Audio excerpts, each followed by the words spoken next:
अस्सलाम वालेकुम स्टूडेंट्स, मैं हूं आपका फिजिक्स टीचर कमर मोहम्मद नबील और आप इस वक्त हैं नबील्स ऑर्बिट में। तो चलिए स्टार्ट करते हैं आज का टॉपिक।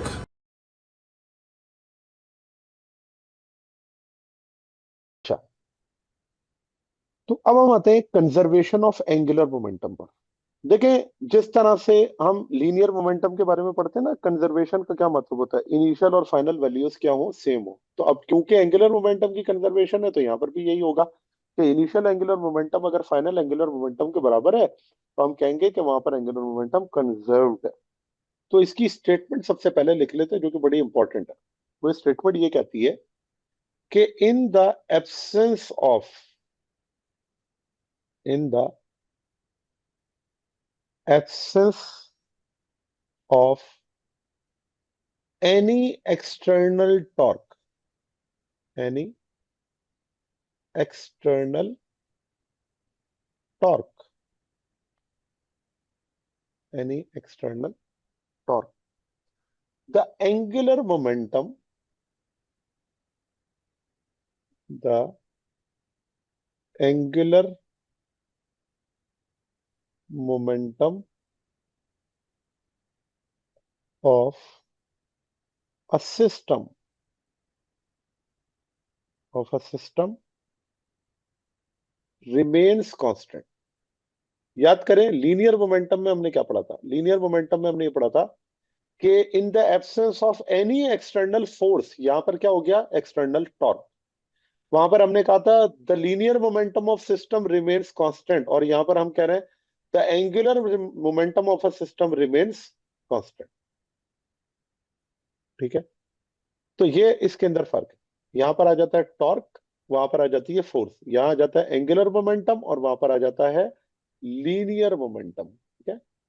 अच्छा, अब जब मैं एक्सटर्नल फोर्स की एब्सेंस में ये बात कर रहा हूं, तो फिर मैं ये लिखूंगा कि torque is equals to zero.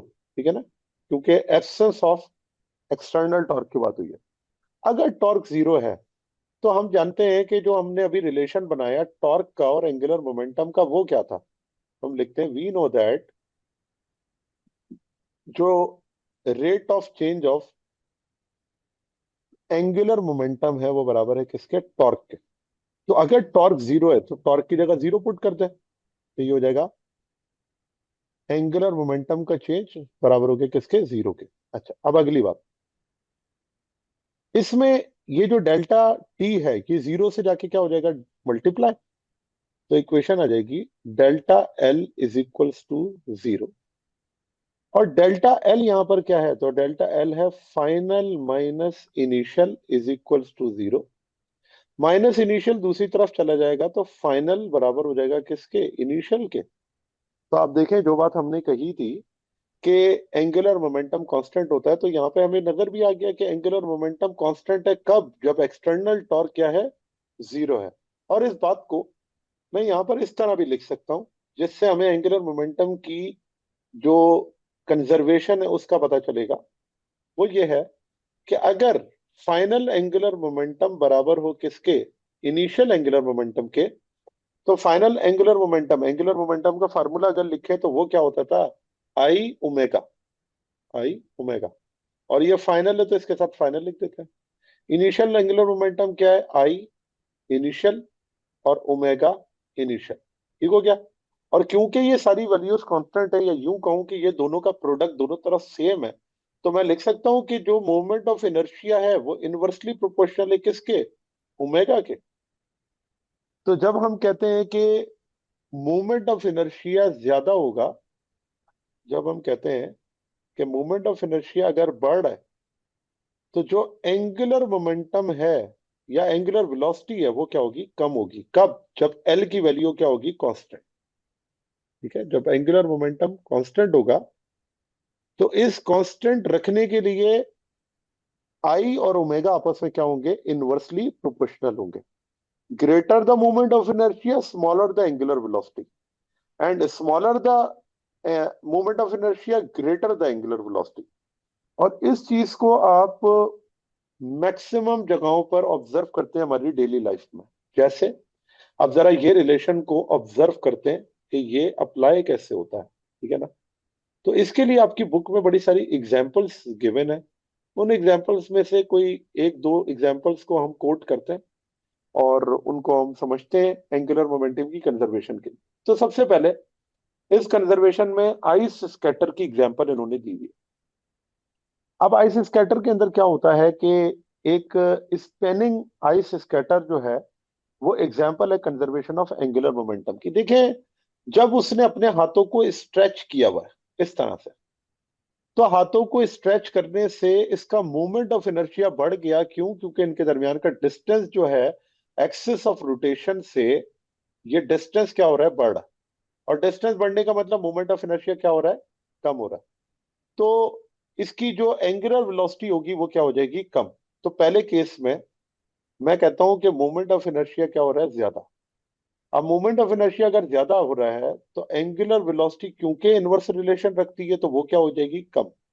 लेकिन जैसे ही ये अपने हाथों को फोल्ड कर लेता है और इस सिचुएशन में आ जाता है, ये सिचुएशन, तो अब आप देखें कि एक्सिस ऑफ रोटेशन से इसका जो डिस्टेंस है वो कम हो गया ना। ये एक्सिस ऑफ रोटेशन, एक्सिस, ठीक है, यहां पर ये एक्सिस ऑफ रोटेशन। तो इस हाथों के और एक्सिस ऑफ रोटेशन का डिस्टेंस यहां ज्यादा था, जबकि यहां पर एक्सिस ऑफ रोटेशन और हाथों के दरमियान का डिस्टेंस क्या है? कम है। इसका मतलब यहां पर मूवमेंट ऑफ इनर्शिया क्या हो जाएगा? कम हो जाएगा। तो आप देखें कि यहां जब मूवमेंट ऑफ इनर्शिया कम हो गया तो फिर इसकी जो रोटेशन है वो क्या हो जाएगी? ज्यादा हो जाएगी। तो एंगुलर वेलोसिटी बढ़ जाएगी, मूवमेंट ऑफ इनर्शिया क्या हो गया? कम हो गया। और आप देखें दोनों तरफ आंसर क्या आएगा? सेम आएगा। कैसे? देखो मैं इस तरह लिखता हूं कि अगर मूवमेंट ऑफ इनर्शिया बढ़ी है तो मैं कह देता हूं मूवमेंट ऑफ इनर्शिया 3 है। एग्जाम्पल ले रहा हूं। तो एंगुलर वेलोसिटी कम हुई तो मैंने कह दिया एंगुलर वेलोसिटी 2 है। दूसरी तरफ मूवमेंट ऑफ इनर्शिया कम हो गया तो मैं कह देता हूं वो 2 हो गया। तो एंगुलर वेलोसिटी क्या हो गई? 3। तो मुझे बताएं दूसरी तरफ 6, दोनों तरफ क्या हो गया? 6। और ये 6 ये शो कर रहा है कि एंगुलर मोमेंटम इनिशियल और एंगुलर मोमेंटम फाइनल क्या है? सेम है। इसी को कहते हैं कंजर्वेशन ऑफ एंगुलर मोमेंटम। तो इसका मतलब जब ये आइस स्कैटर या स्पिनिंग आइस स्कैटर अपने हैंड्स को फोल्ड कर लेता है तो उससे उसकी जो मोमेंट ऑफ इनर्शिया वो कम हो जाती है और in order to conserve angular momentum उसकी एंगुलर वेलोसिटी बढ़ जाती है। दूसरी एग्जांपल है डाइवर की। अब इस डाइवर को भी देखें कि जब ये जंप लगाता है, ठीक है ना, तो जब ये जंप लगाता है तो इस पॉइंट पर, मैं इसको थोड़ा जूम कर देता हूं, इसको आप जरा देखिए कि जब ये जंप लगाता है तो ये अपने हाथों को स्ट्रेच करता है। स्ट्रेच करने का मतलब ये है कि ये डिस्टेंस ज्यादा है और आर अगर ग्रेटर है तो मोमेंट ऑफ इनर्शिया भी क्या होगा? ज्यादा होगा।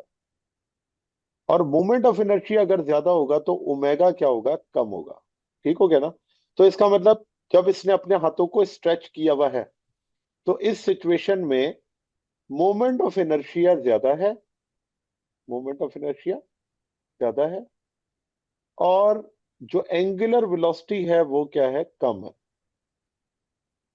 तो लेट से मोमेंट ऑफ इनर्शिया ज्यादा है उसे मैं 3 ले लेता हूँ, एंगुलर वेलोसिटी कम है उसे मैं 2 ले लेता हूँ। अब आ जाए अगली सिचुएशन में। जब इसने अपने हाथों को पांवों के साथ फोल्ड कर लिया तो इसने क्या किया? इसने आर की वैल्यू को कम कर दिया। मैथ तो वही है। आर की वैल्यू को कम करने से मोमेंट ऑफ इनर्शिया भी क्या हो गया? कम। और यही तो वो सिचुएशन है जब ये क्या करेगा? रोटेशन परफॉर्म करेगा। और रोटेशन का मतलब क्या है? Angular velocity. तो इसी पॉइंट पर आके ये घूमता है ना, तो घूमने का मतलब क्या है? एंगुलर वेलोसिटी क्या हो रही है? बढ़ रही है। तो हम यहाँ पर लिख देते हैं कि अब ये हुआ कि मोमेंट ऑफ इनर्शिया हो गया कम, तो एंगुलर वेलोसिटी क्या हो गई? ज्यादा। तो जब मैं कहूंगा मोमेंट ऑफ इनर्शिया कम तो वो है 2, एंगुलर वेलोसिटी ज्यादा वो है 3। तो आप देखें यहाँ पर भी आंसर 6 है, यहाँ पर भी आंसर 6 है। इसका मतलब इनिशियल एंगुलर मोमेंटम बराबर है किसके? फाइनल एंगुलर मोमेंटम के। ठीक है ना? तो ये आपके पास है law of conservation of momentum की एग्जांपल, कि किस तरह से मोमेंटम जो होता है वो कंजर्व्ड होता है। और ये चीज हमने लीनियर मोमेंटम में भी इसी तरह से पढ़ी थी कि मोमेंटम कंजर्व होने के लिए, वो जो हमने बुलेट और राइफल की एग्जांपल ली थी तो उसमें हमने क्या कहा था कि जब आप बुलेट को फायर करते हैं तो जो राइफल होती है वो बैकवर्ड मूव करती है। और बैकवर्ड मूव करने की रीजन क्या थी? In order to conserve linear momentum. यहां पर भी यही है कि जब आप मोमेंट ऑफ इनर्शिया को कम करते हैं तो ये रोटेशन बढ़ क्यों जाती है? इसलिए in order to conserve angular momentum. ठीक है, जी स्टूडेंट्स, तो ये था आज का हमारा टॉपिक। उम्मीद है आपको ये टॉपिक समझ आया होगा। अगर आप नबील्स ऑर्बिट में रहना चाहते हैं तो सब्सक्राइब करें और नई आने वाली वीडियोस के लिए बेल आइकन प्रेस करें। Thank you very much. अल्लाह हाफिज़।